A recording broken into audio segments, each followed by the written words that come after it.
as I discussed in lab, the topic for this week is data structures, and it's an introduction to data structures. They never really go away. What I want to do is similar to last week. I want to show you some architectural examples where this stuff occurs and some practical reasons why we need to know this.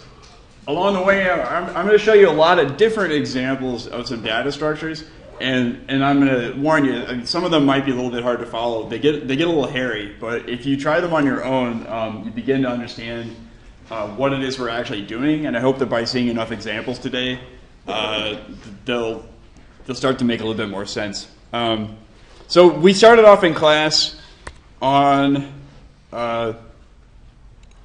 yesterday, on Thursday, with these kind of examples of taking lines and creating these different patterns by like connecting points along the lines. And you see this occur all the time in architecture. This is one of the things that I was talking about when you're making trusses, when you're making structural members. And so a lot of the demonstrations I'm going to give today have to do with these structural systems, just because it's like the easiest thing to show you. But I'm going to try to emphasize along the way that because when you have data structures, you can access the data from any object. So if I have a surface, I can talk to the points, I can talk to the subsurfaces, I can talk to any of the edges of it, and that allows me to do a lot of really precise things with it. Particularly when we start to get into some logic in the system, which I'll show towards the end of the day today, we can individually control the location of each point according to like an attractor or some kind of force. So it becomes really powerful. So anyway, I want to do a little review of what we did in lab, and then I want to show you a variation of it just to get the ball rolling here.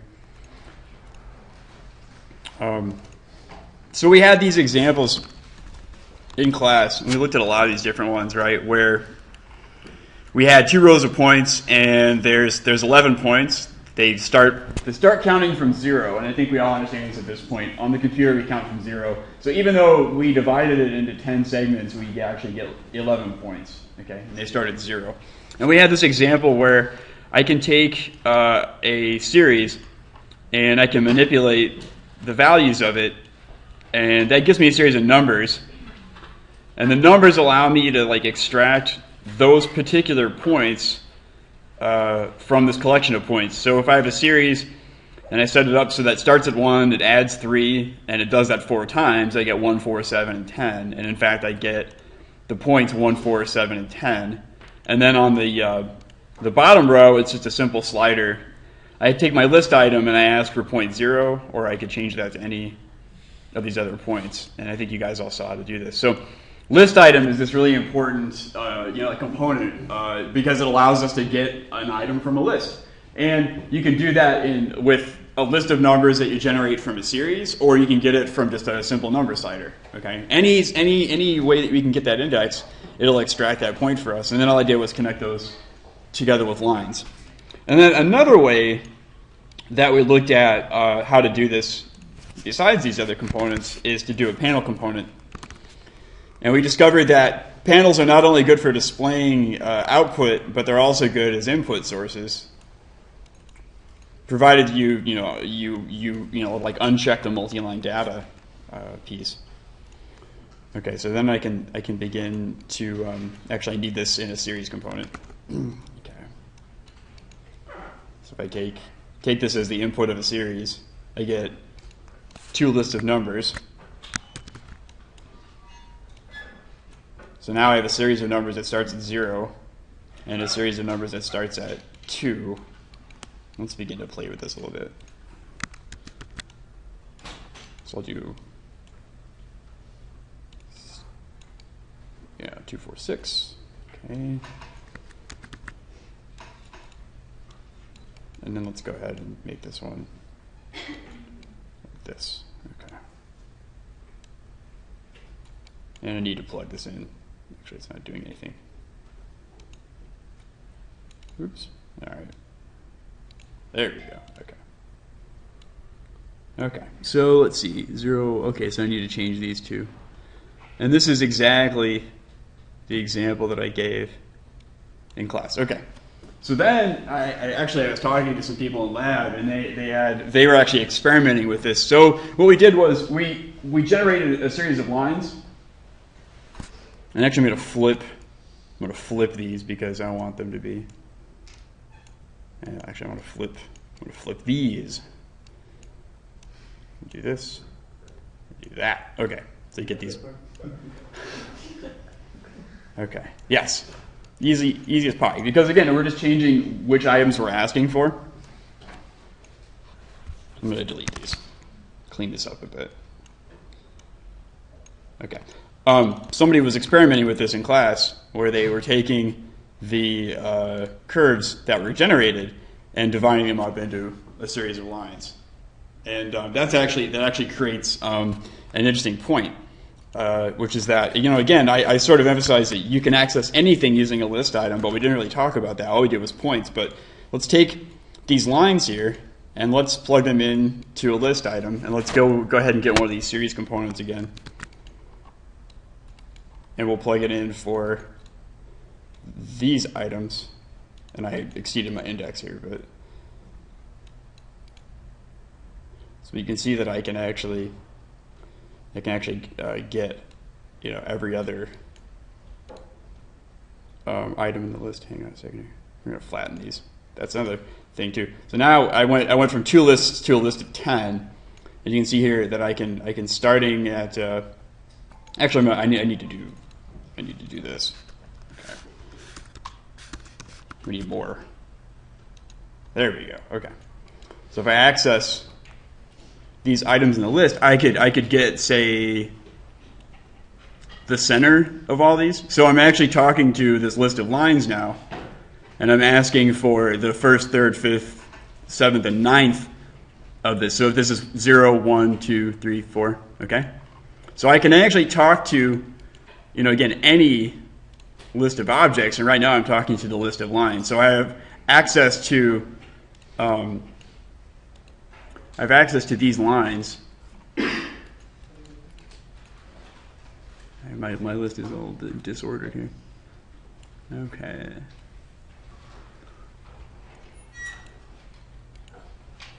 Is there anything like a list of points for lines you can see when you totally access? Yes, there is. If you go into the there's a thing called tag, text tag, and you can take the list of lines here, and so you have like the location of the tag, which is basically you have to find a location along that. So what we could do is take the midpoint of that line. So we could say like a point on curve, and that gives us the midpoints of all those, and then we could say that's where the tag wants to be located. And then you have to give it a text to display. And what we can get is we can get the index. Hang on a second. So you have to have some kind of label. I'm not able to delete this. Okay. And actually, an easy way to do it is just to make a series and then have it start at 0, and then take the length of the list and plug that in for the number of values, and that gives you a list of numbers that is as long as and let's collapse this here. It's getting confused because it's been grafted. But see, if you plug that in, let's change the size of the tag. You can right click it and you can actually change the size. I don't know why they do wee and teensy, but all right. Thank you, Grasshopper.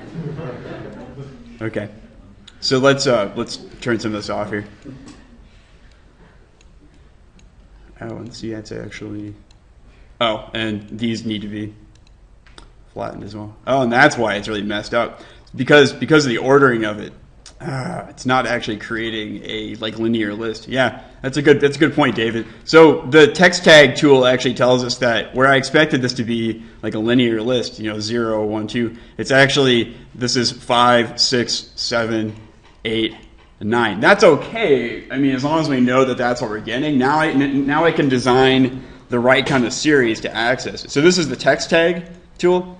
And again, you need like a location, and you need some kind of text. And I just made a series that was a list of numbers, and that actually exposes for us what's going on inside the structure here.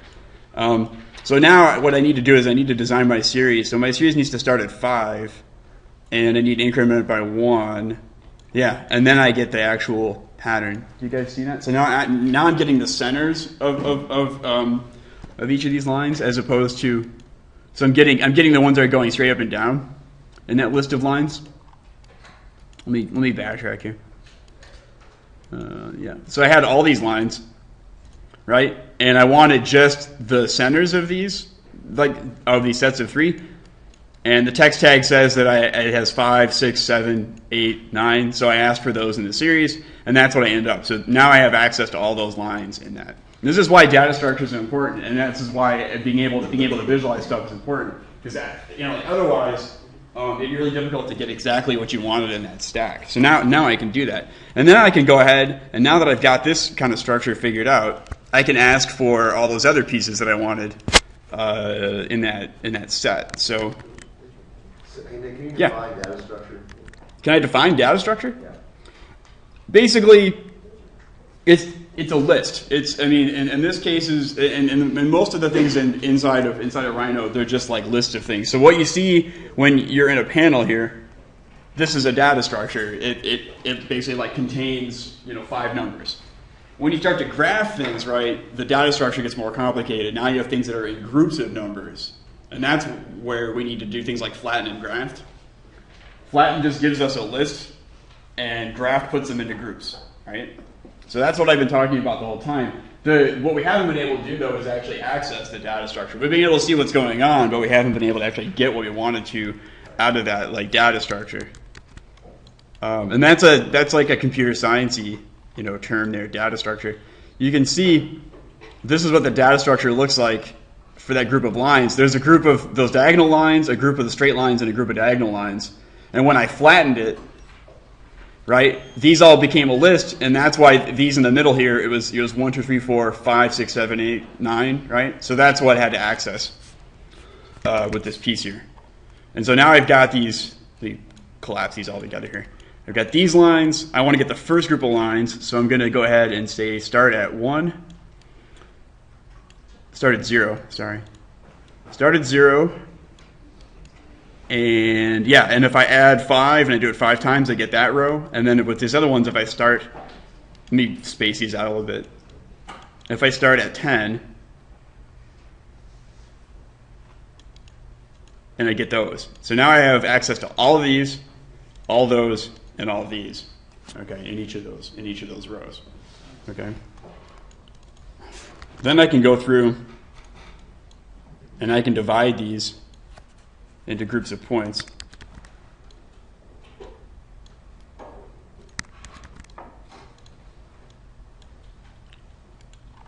So now I've got 10 sets of points on each of those. Okay. And ultimately, okay, so then what I'm going to do is make a list item. And I'm going to talk to these lists, and I want to extract a specific item from each of those lists.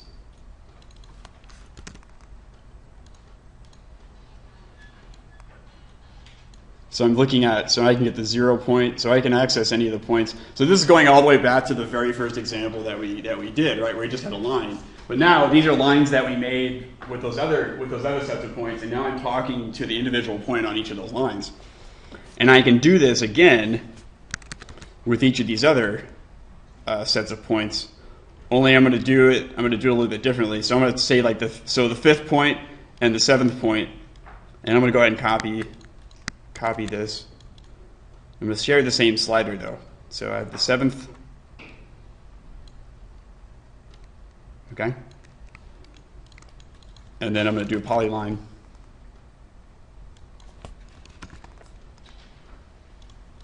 And I'm going to connect them. So I start here, go to this point, and go to that point.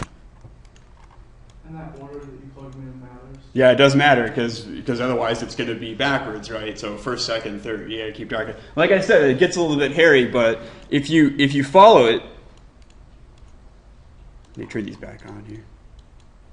If you follow it, it'll start to make sense. So now we have control over these like parametrically. We have like a little bit of like a sort of like a substructure inside of that. So that was what you're trying to do, Dakota. And it gets a little bit complicated. It's really complicated, but it's just the idea that as long as you can keep opening these things up level per level. So I can open up a line, get points from it, use it to make lines, get points from that, use it to make lines. This is why I had like this sort of stuff in the midterm about like these different ideas of like getting points from lines, lines from points, because that's how you begin to create these really complicated structures.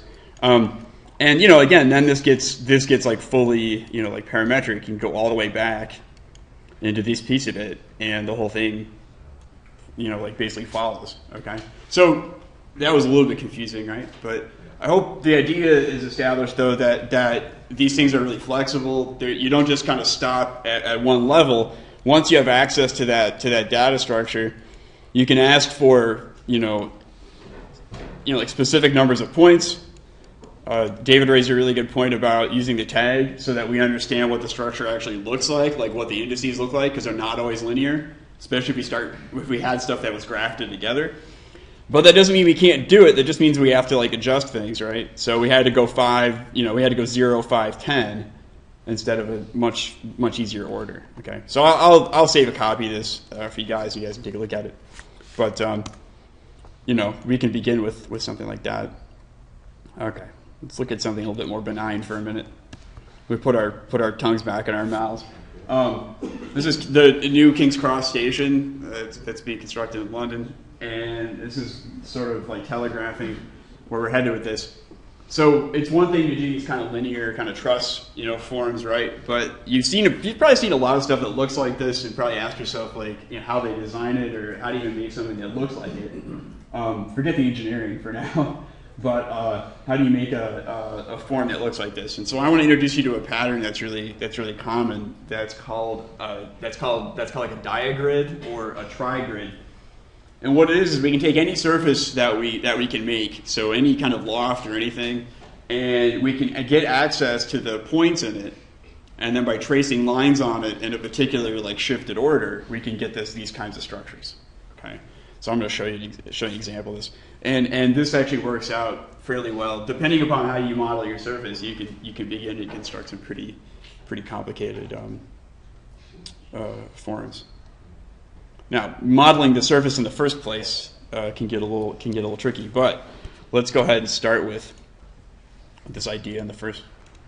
And actually, I need to take a detour because I'm gonna use the column example in order to actually demonstrate the trigrid. And I had a couple questions that I want to ask. So this was the assignment from last time, and we have this nice parametric canopy, and that's actually why I want to start with this, is because I want to make this thing into this kind of structure, because I think it's a good place to start.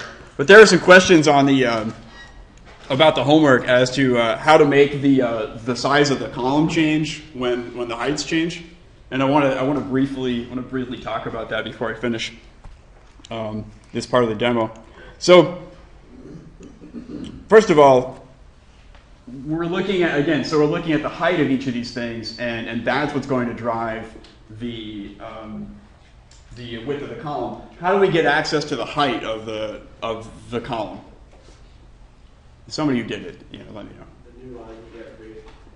Okay, so the line that got created by taking the intersection of a line just that shoots through the surface, right? We make a new line, and then we find the length of that line. Okay, so if you look at these lines that we used as part of the sweep, that's the piece that we want access to. So we have these lines here. What you do with that is you look at the length of the curve. And I think most of you guys got this far with it. So now we get a list of all these lengths, okay? And there's different ways to do it, but the most efficient way that I found to do it was to take the example that we did with the attractors in class, and we're going to eventually remap those values, okay, to a new set of values. And remember, to do this, you want to take the values. Okay, fine. So we have the values here. Then we need the source domain and the target domain. And the source domain is as easy as asking for a bounds. So now we know what the smallest height is and what the largest height is. So it's a range from 16 to 30. Okay. And fortunately, remap does the math for us. and it converts these all to a range from 0 to 1, okay, just by default. We're going to run into some trouble, though, right? What happens if we have a diameter of 0? No column, right? We don't want to take out columns. So what you have to do is just change the target domain, and you can set it wherever you want. I'm actually going to set it to something like 0.3, because even like 0.1, if you give it anything, it actually ends up being too small. So I'm going to set the range from 0.3 to 0.1, and that's going to remap it. So now that 0 actually is 0.3, and everything has been kind of rejiggered for that. All right. Then what you can do is add a multiplier, right? Because you don't want a bunch of things that are only a diameter between 0.3 and 1. That's no good. The thing you can do with mapping is just add a multiplier to it. Then you can make it whatever you want, like whatever you like visually, because it's all based on that proportion. So now I've got this set of numbers. And then, so now I multiply it. So now I've got a lot of different ranges for these. Okay, they're not just really small. And you need to take those and plug those in. So instead of having this control on my column size, which I had, it goes right in there. And it goes in both slots. Whoa. All right. Okay, so what do we have to do here? There's some grafting that has to happen here. Okay. Crazy. Hang on a minute. We'll fix it. But that's a sign that this isn't, there's a bug, right? Okay.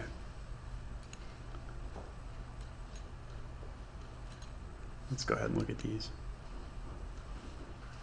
Grafted. And, oh, yeah, okay, so there is a issue. Okay. So there's 81 and 81 and 81. Let's just flatten this. Okay. Yeah, okay, now we're cooking. So you just gotta, I flattened it like all along the row here, but gotta make sure the data matches, as always. And these are too beefy. So what we need to do is begin to subtract some of these. But there you go. So you can see the smaller ones are in the center, the taller ones are on the outside. As long as you get the data to match up. But so the pattern was to find the length, use a mapping component, and then multiply it. That was a pattern that worked for me. Some people use variations on the attractor pattern, using like division and using a minimum.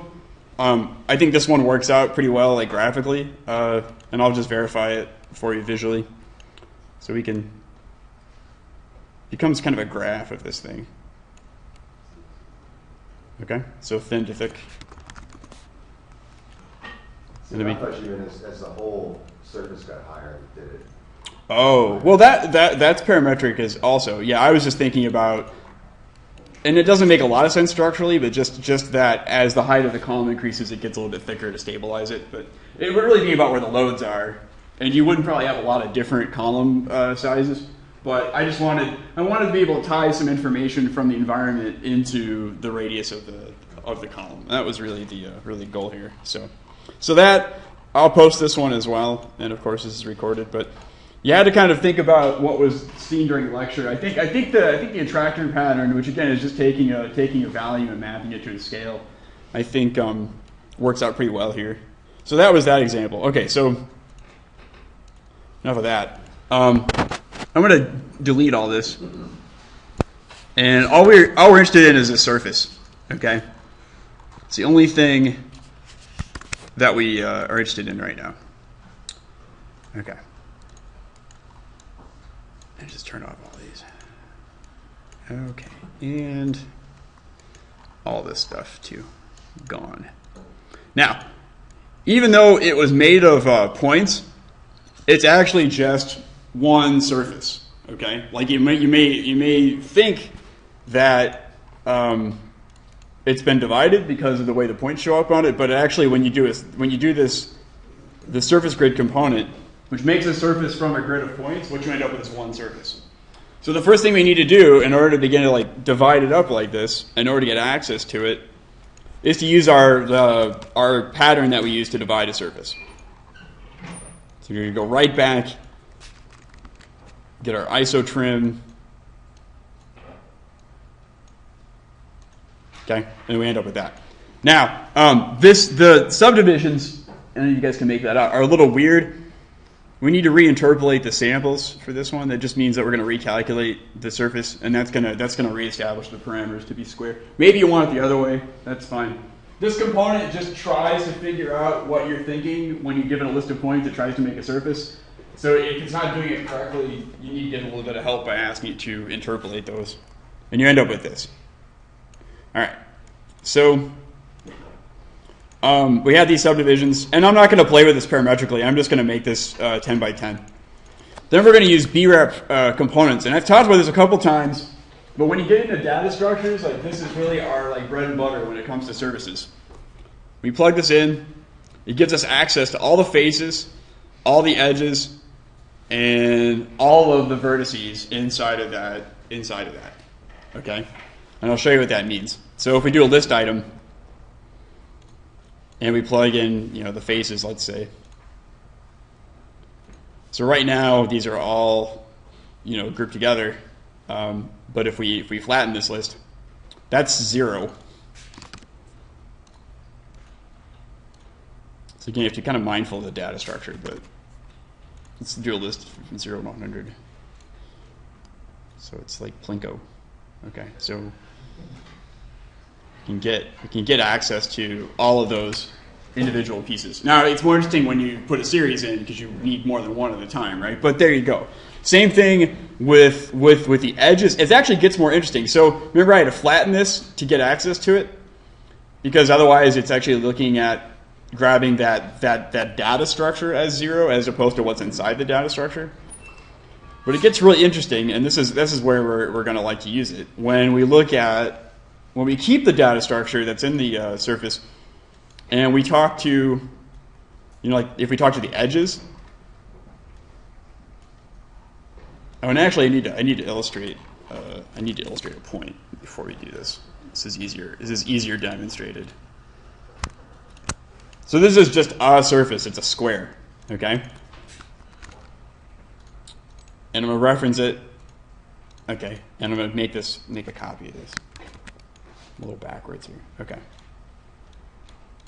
So if I explode that surface and I look at it, if I look at the edges of it, do you see that green there? Does that show up for you guys? So that's edge 0, edge 1, edge 2, and edge 3. So I can within each surface, anytime I actually talk to it, I can access those. The same with the with the vertices. This is vertex 0, 1, 2, 3. It always rotates counterclockwise. Yeah, counterclockwise is a convention in computer graphics. Do you guys remember in physics with vectors where you do the thing with your hand to point it out? Yeah, so the counterclockwise means that the vector, the normal points out, and that's what makes the face point towards the camera. Yes, counterclockwise. Yeah, good point though. No, it's really important. Just as we talked about in the order of the polyline points, if you're going to construct a surface, you have to construct it counterclockwise. Okay, we don't get into that right now, but it's a good point to. That's a really good observation. Okay, so anyway, if you have one surface, you can explode it and you can talk to the individual points and individual lines. Okay, this gets cooler because within the data structure. I lost my, here we are, okay. Within the data structure of this surface that contains lots of other surfaces, I can go in and I can talk to point 0. Do you see how these are not selected? Because they kind of overlap each other, right? So 0, 1, 2, and 3. I can talk to each of those points at each of the surfaces. And that's what's going to enable us to do this trigrid. Okay, so I'm going to make a couple of copies of these. So I'm going to set it for. Remember this one, the other example. So there was 0, 1, 2, and 3. So to make a diagonal, we want to connect 1 and 3 and 0 and 2, right? So I'm just going to connect 1 and 3. And if I do a polyline again, polylines, you guys remember these from AutoCAD, right? It's a line that's constructed from multiple lines, and so it's better than just a line where we have to connect 2 points. Polyline can just take multiple points and it outputs that line. So if we just crank in 3 and 1, we get all of the diagonals. And when they align with each other, you create this like diagonal effect. Okay? If you can actually parametrically change this, if we go and we adjust 0 and have it talk to 2, we get the opposite. Are each of those panels curving? Each of them is in a slightly different plane, and so they all appear to be curved. So But the polylines that you just did are straight? no, well, this is straight, and that's straight, and that's straight, and that's straight, but when we put them all together, they become slightly curved. They're like a segmented line. Okay. Yeah, that's a good point, too. But these, yeah, so we end... Not creating like a curved line. Not really. What you could do if you wanted to make a curved line is do an interpolated curve and throw all of the points together. Ugh, it's not gonna work too well. But you can, or you could take the points out of this line and then interpolate them, and you would get a smooth curve. But this is pretty good. This is a close approximation. The more subdivisions you have, the smoother this line is going to get. But yeah, it's basically made up of a bunch of straight lines. What I'm asking is, does the line meet up with the surface, or is there like a gap in between? It touches the surface. Okay. Yeah, because it's made up of the surfaces, even though they look curved on the computer, are still made up of planes, because that's how computers work. They like divide it into planes, and the planes point at the camera, and that's what allows you to see the surface. Okay. And when we build stuff in architecture, we still have to essentially panelize it for the most part anyway. So it basically works out for us. Okay, so the tri-grid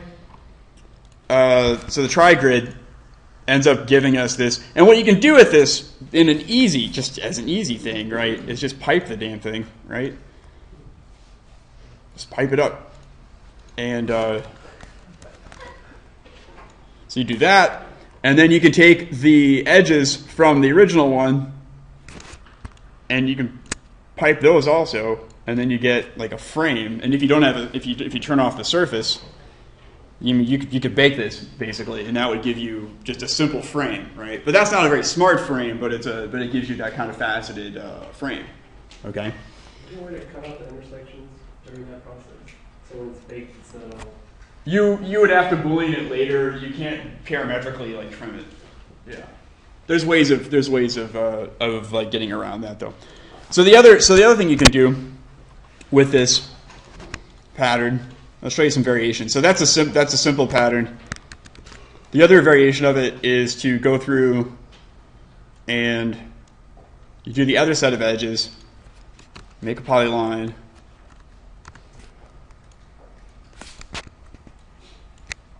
oops,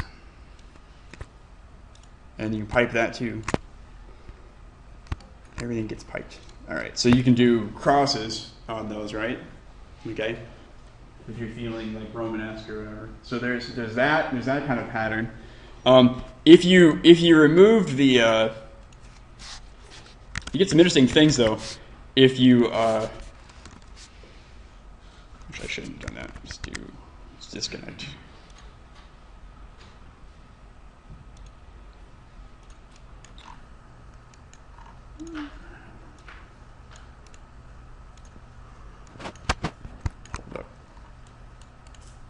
You know, if you just keep the things without the edge, you get like that idea, that piece, which is actually, that's the diagrid. It's a grid that's on a 45-degree bias, and it's also if you alter the parameters of the surface that this is based on, you can also get some interesting effects. There's actually a lot of interesting variations from this pattern. So let's plug in some sliders for UV. Get yourself a folded truss. If you change the proportions of these things, you create some interesting patterns as well. Okay, because of that diagonal that's happening across that. Okay, let's do something smarter.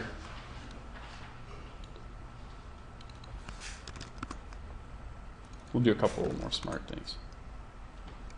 Okay. Oof. All right. So let's get rid of all this here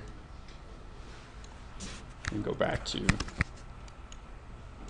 our surface.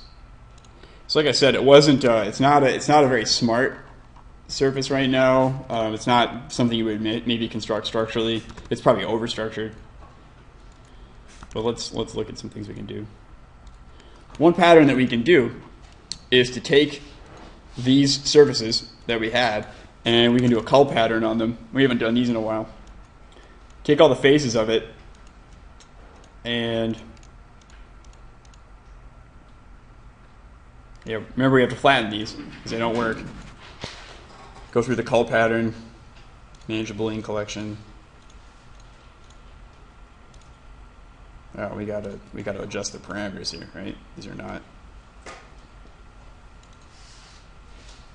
checkers. There we go. Checkers. Okay. So we get these, and then we can do the opposite cull pattern.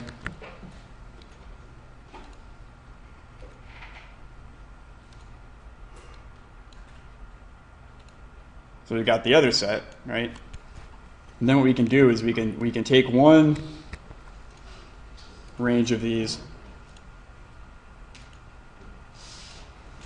and plug them in for one set. So we'll take all of these. Oops. Oh, wait a minute. I need to explode these. Okay. So we have access to the planes, to the surfaces. We can explode those, get the vertices of those,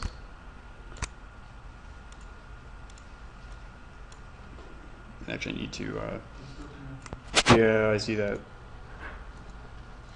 Told you it gets confusing. All right. Okay, so this is 0, and this is 2, and there we go. Turn this back on. Okay, so now we have a series of those that are going in that direction, and then we can do the same thing. We're just going to take this whole pattern and pipe it into this, and then we'll just change these sliders here. And so you actually get a different configuration. So instead of them all being little x's, they actually become these points where they actually cross in larger sections. So you get kind of a panel in that way. Let's turn some of this off here. Okay, so you get this kind of diagrid. And you could change like the grain of these by making like one of these a bit thicker pipe and making these a bit thinner pipe, and so they actually begin. And you think about this not just as a surface, but if you had like a lofted form like a canopy or like a solid form, and you could basically break down any kind of geometry that you like into this kind of panel system. So this is the kind of this kind of diagrid.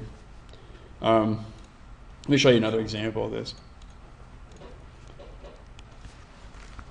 But to take a step back here, the important part of this is using these brep explode components. We can access the faces of it, and then we can explode those to get at those vertices, and then we can ask for those items. We can just ask for the items that are a part of this surface, and that applies to any surface that you can make. So I'll show you an example of something a little bit more interesting, I guess. I'm going to go ahead and hide. So I take a surface, and let's short circuit this whole thing and just plug in an arbitrary surface here. Let's go back to the donut. A friendly friend to the Taurus. There we go. Okay, so Tauruses are interesting. This is, if you guys, I think I've talked about this, but Taurus is basically a donut. But what's interesting about it from like a topological standpoint is that it's basically a surface that's flat, that's wrapped around itself, and then connected to itself. So it's actually all one surface. okay? And it's completely enclosed, and it has a space in the middle, right? So it becomes kind of an interesting form to play with. And you can push and pull, you can do different things with the torus to create some interesting geometries here. Okay. Let's go ahead and let's add some density to this here.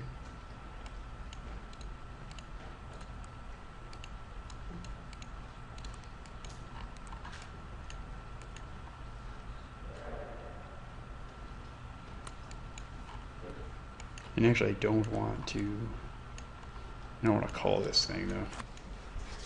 I just want to. Oops.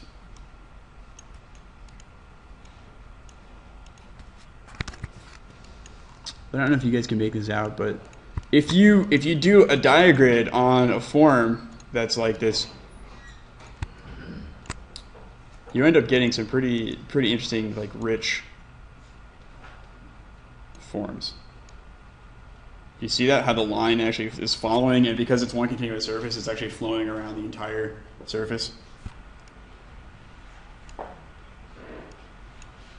Let's pipe it.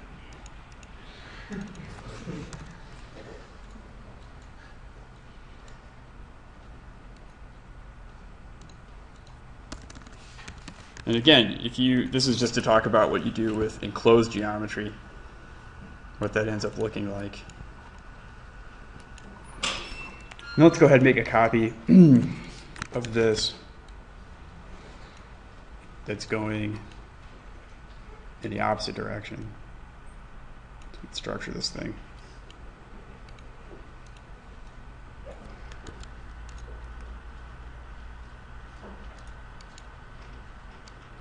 And so I don't know if this is going to get really, but there's one side of it that is at one thickness, and the other side is a much thinner. Can you hide the surface? Yeah, I can give it a shot. Okay. You don't like my donut? All right. It's kind of overlapping itself because of what's on the back side of it, but I assure you, there's actually like a grain.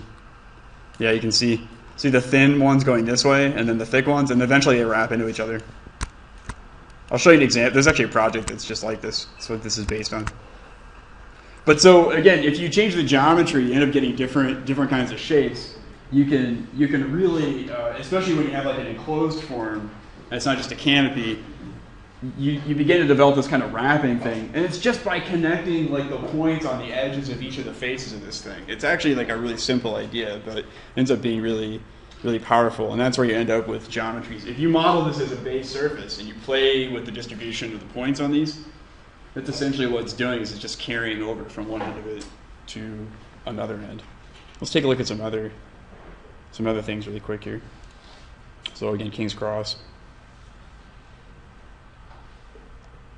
You guys know this building? Does anybody know? It's Iron Pay, yeah. Shanghai. It's pink. Or maybe I think it's Shanghai. But that's another example of something that could be done with data structures. So if you take a, let me just turn all this off here. Just take a line and extrude it and subdivide it, okay? Then you can explode it to get access to the different points on it, okay? And if you talk to the points in a specific order, you can, I turned it off here. You can actually talk to some points and you can move them, okay? And then if you join those points back together, over here, into surfaces, so basically you actually have to break it down to get access to them, and then move them, and then redraw it. And you might say, like, why can't I just talk to the points in the surface and move them, and and it just updates it. That's not how Rhinoceros works parametrically. Like we actually have to like force it to be parametric in this case. Okay. Other programs like Studio Max or Maya, you can do that. Like if you move a point inside of it, it automatically redraws. But in this case, again, it's kind of convoluted, but this is how this stuff works. You take it, break it down, and you talk to these points, and you move them, and then you just redraw the surfaces. This is a component called surface from 4 points. Remember that a plane is defined by 3 points in space? So if we give it any 3 points or 4 points, it will define a plane. And so I have these points. I have this point, that point, that point, that point, and then this list of points, and I plug them all in, and I get this surface. And then I plug in a different set of points, mostly borrowing from that set, right? I still have this point and that point, but I borrow this point, and that gives me the other side of this. And that gives me this parametric tower form. And I'll post this example here. But, again, it's fully like parameterized because I have control over that original surface. There's actually control in here. I probably break it, but I can actually control the number of panels in this thing. Then once I start to mirror it, and I start to break down, like I can access the list of points inside each of these lines, and I can draw points between them. That gives me the window paneling. So like in the first example that I showed, okay, with the curves. So you can start to get some really complicated things going on once you begin to break these down. I don't know why that's in there. Okay.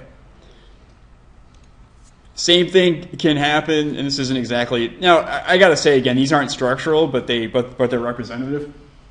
You can make a form. You can make a surface like this. You can panelize it, access the points in it, and draw lines between those. Pipe them. You can create things that look like a lot of these structures that you guys are used to seeing now. All right. Now, use this for good, not evil, as I like to say. No comment. But so this is an example. So you could go from the pay to this newer project. This is another bank in China. But again, could you imagine faceting this thing, like breaking these things down, just moving them in the Z, moving them in the X a little bit, and then reconnecting them, and then use a divide curve. These points connect to these points. Start connecting. Some of them, half of them have to go to here, half of them have to go to here. But you can connect those lines together, pipe them. Mirror, flip it, mirror. Okay? And then you could begin to think about that like architecturally.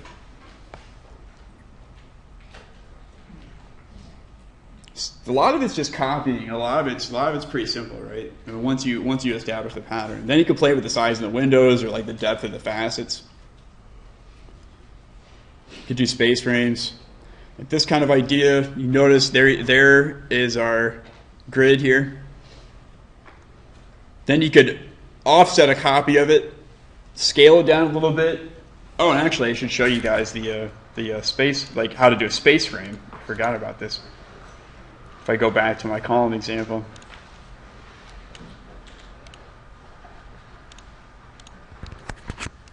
So a space frame is actually pretty simple once you have this sort of trigrid pattern figured out. Let me go all the way back here. I thought I had a copy of. Oh, here we go. Okay, yes. That saved me a few minutes. Okay, so let's just make a simple shape. And we'll get rid of this guy here. So if I reference this flat shape, it's going to be very uninteresting, but it'll be easier to see. Okay. Whoa, that's tight. Okay, too many facets on this thing. Let's take it down a step.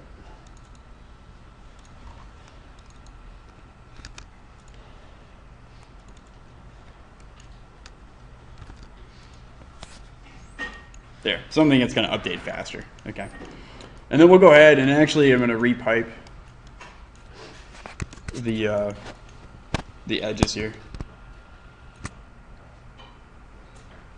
There you go. So now I've got something that looks like my example here. Okay.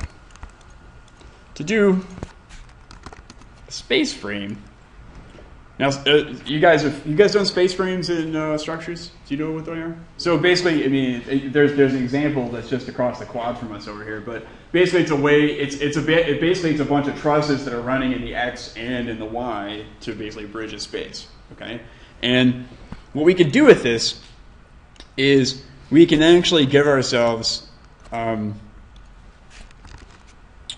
three-dimensional form fairly easily. I'm doing this as a simple example, but we can take our pipe geometry and we can basically move it into Z. We're gonna make a copy of it, basically. There's other ways to do this, but this is gonna work.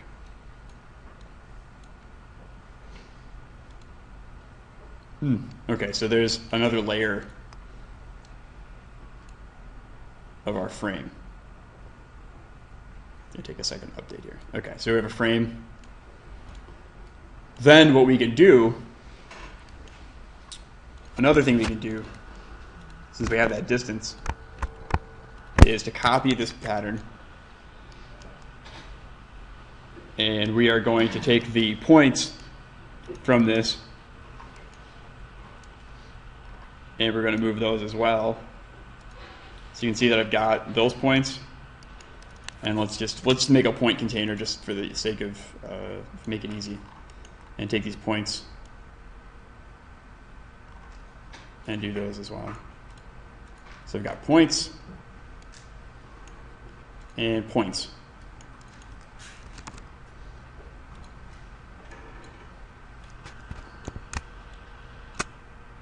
And that gives us the struts in between there. And then we can pipe those. And that's really simplistic. I mean, we could even go in, we could make these, we could actually construct surfaces and we could subdivide them, but basically just as a simple kind of sandwich, frame, it's not that difficult.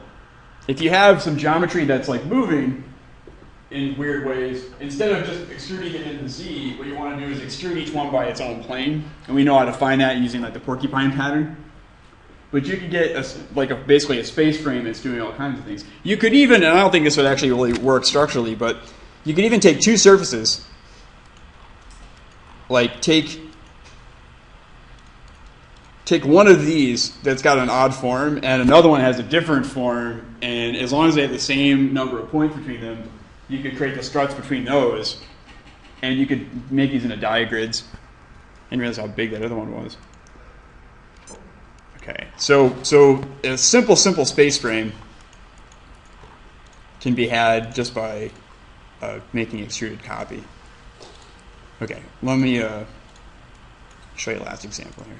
Okay, so yeah. Can you go back to that picture that you were just on? This one? One more. This one. Yeah, to make a space frame like that, yeah. Would you just take the vertex of the intersection and then move it in the z-axis? You could find the center of each polygon and move that, and then have those connect to it, and then have that connect to another frame on the base. Okay. Yeah. I mean, that's exactly the idea. So yeah, you could find, if you imagine that this is a panel, you can find the center of it, move it down, and then just connect all of these to that, and you do it for each one of these cells basically, and then you have another frame that's on the base of it that is probably made up of the edges of these, and then you could panelize that further. Yeah, but that's the idea. I mean, once you get this pattern going, it's pretty easy to make some variations of it. Some of you guys know this project. I know you know this. Which one is this? Alberta. What's that? Shoyudo Sendai MediaTek, right? And if you guys know this, it's a pretty innovative structural project. There's a bunch of these like flat kind of open planes, and it's held up by these tubular kind of truss columns, and they're so large that they're actually inhabitable. They have stairs on them and elevators and various things. Oops, I'm off a slide here. They end up looking like this. Okay, so you could easily make this kind of pattern using the same ideas we've been talking about today. So we look at Sendai.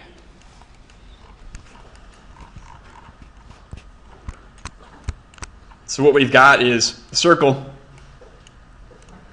turn these all off here and take a look at it.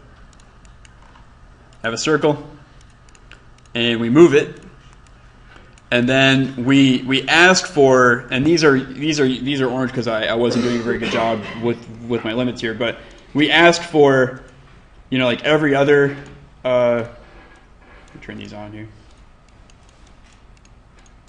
Yeah, we can ask for every other one, right? By just plugging in a series and asking for the first and the third and the fifth, and then we have another pile where we ask for a different order of them, right?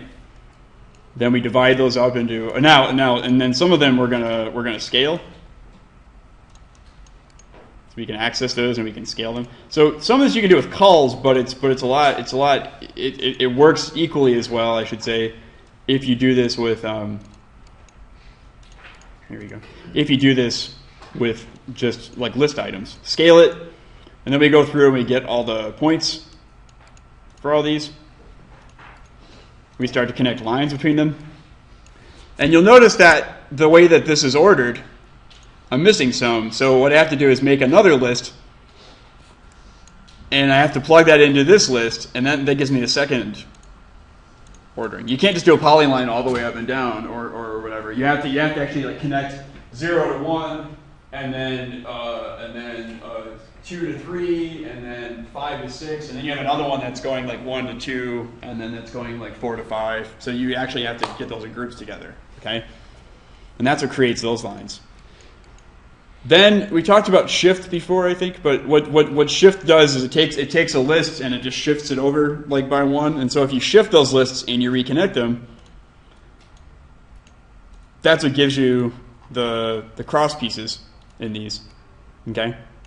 And then if you go through and and so basically once you do this and you pipe it, you end up with a parametric version of like Sendai. Again, not exactly structural, but like good enough, okay? So, and it's you can get even more complicated in it. So I could talk to each one of these sections, and I can individually change its scale, and it would still preserve that kind of cross bracing. I mean, these are probably over structured, really. But so again, the idea of this is that once you figure out the idea that you can talk to things in lists, right? I can make a list of these circles. I can scale only the ones I want in the way I want. I can have sets of points talk to other sets of points. I can have like variations of those sets of points talking to. So these are the ones that are shifted. These are the ones that are not shifted. And when I put them together, they create that cross angle.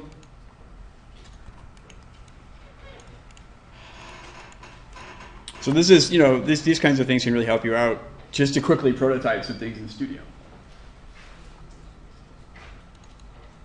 So this is the inside of Sendai. So you can see these really large spaces that are basically just these like lines of these points that are just like connected to each other, okay?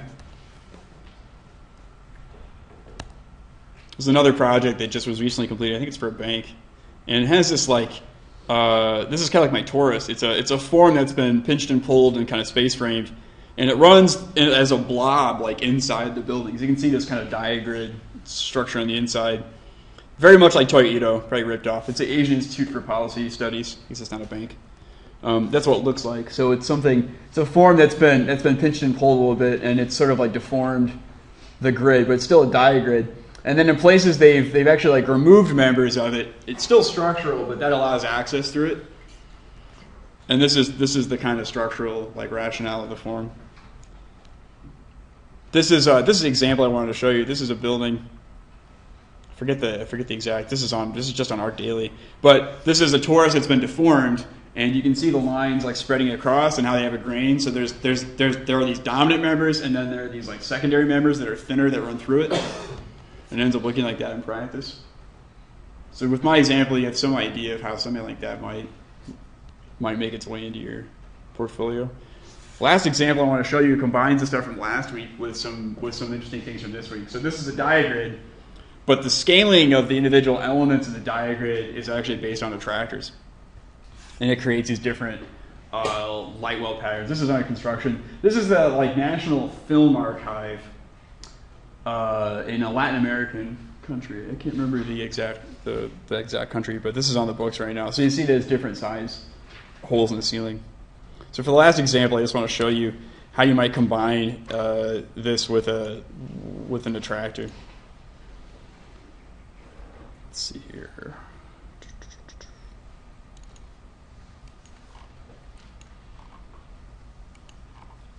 Good as any. Okay. So let's go through. Yeah, look at this one. Okay.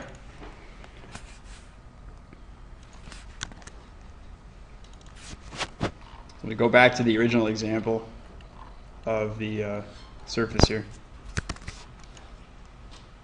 because I think it works better when you have a more interesting surface. There we go. Oof. Actually, there's our space frame with that surface. Okay, let's kill this. And we'll do that one too. Okay, and we'll get rid of all these pipes and things too. Okay, so we have our B reps. And let's just go ahead, and I'm actually going to just go with one of these patterns that's like this. Okay? You can do this with different patterns, but just for the sake of simplicity, I'm just gonna use this configuration of the diagrid. And what we have, this is just for illustrative purposes. We have these points, and we can access the points, and we can use them to create lines. Okay. What I'm going to do is I'm going to add another point to this, so that I can make an enclosed line. So I'm going to go ahead and do. So I've got point 1, point 3, and point 2, and I'm actually going to grab point 0 too. So all makes sense in a second. Okay, 0.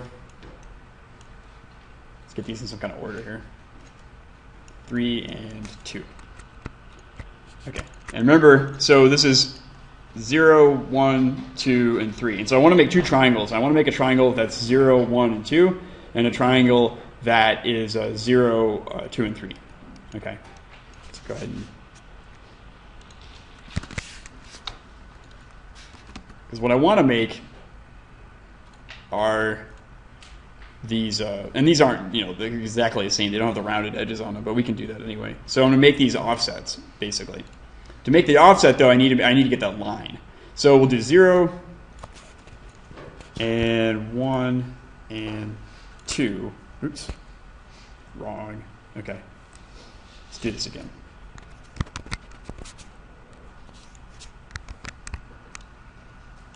There we go. Okay, so I got one triangle. So 0, 1, and 3. And let's do 0,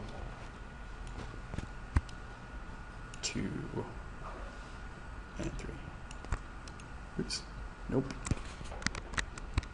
Well, there's only so many options here. Oh, jeez. Okay. Okay. We got that line. And we'll disconnect all these. Okay, so I want 0, and I want 3.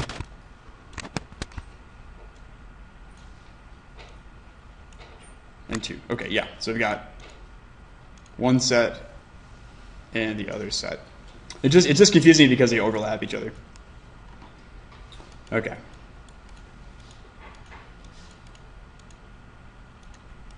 Oh, nope, it's not confusing. It's wrong. All right. 0, 1, 2.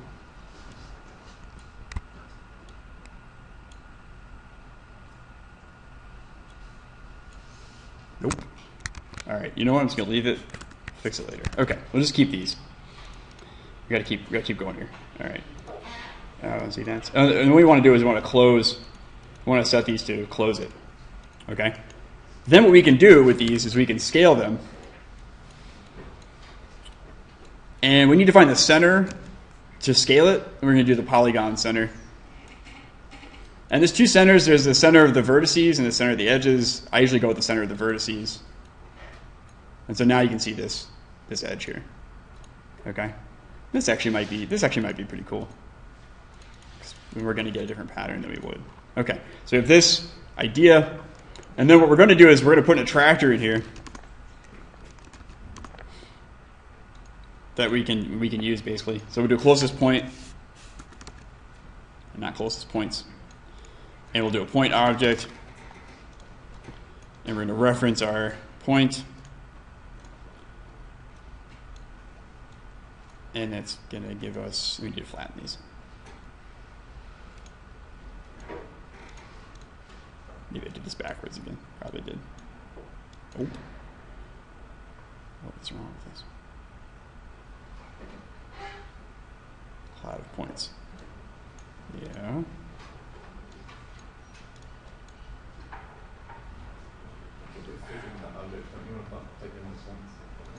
Oh, yeah, you're right. Yeah, I want to put these in. Thank you. Jeez. Okay. Yes, yes. I want to get the points that are at the center of each of these. Okay. Yes. Okay, and I want to still got this backwards again, I think. Point to search from. Yes, okay, now I got the distance between each of these. Okay, so we've got those, and then what we want to do is use that to control the scale of these, and for that we're going to do a remap, just like we did before.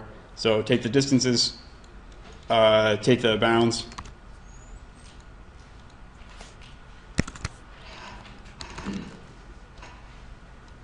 plug it in.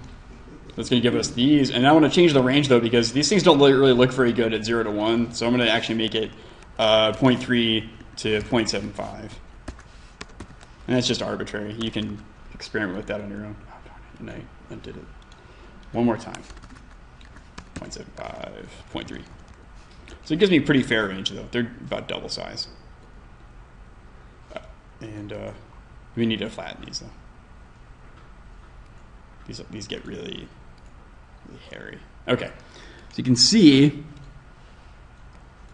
that I've got that attractor thing happening. Okay, then the last piece of this is to actually make these into a loft, and this is similar to what we had to do when we made when we did the sweep.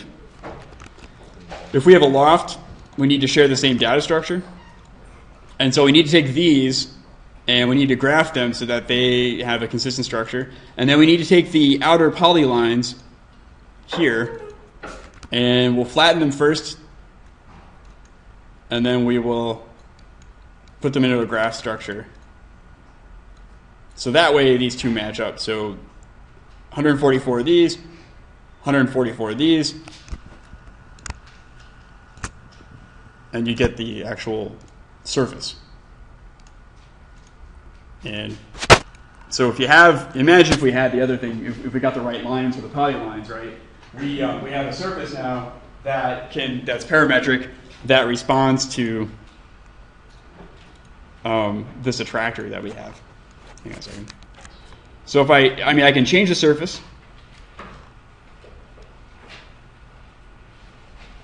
to whatever sort of form that I want.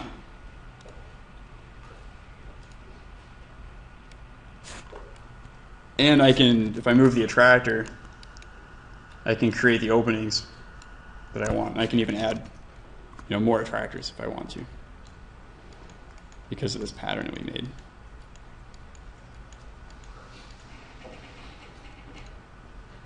Right, so I've got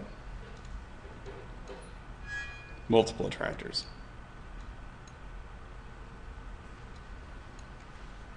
Okay, so anyway, this is the idea behind the pattern that we saw, and if you extruded these, you can make them into a solid. But for now, you could just bake this, and this would work in Rhino as a surface. So we took the pattern, we found the points in the surface, and we drew a line between them, like a polyline that was actually closed. We scaled that polyline, and then we lofted those two together, and that's actually what gives you the diagrid surface. And then we use the attractor pattern with a mapping to change the scale of these. And it's essentially what this idea is in this project. Okay, So there's lots of different ways to access information in our models, and once we have access to it, we can talk to it with different kinds of information using an attractor or using its position in space. I mean, lots of different examples I showed today. If you have questions about it, please let me know. But hopefully, again, we've given you enough examples to show you some patterns that you can use. And we'll talk about this more in the part 2 of the lab. But that's all I got today. Thanks, guys.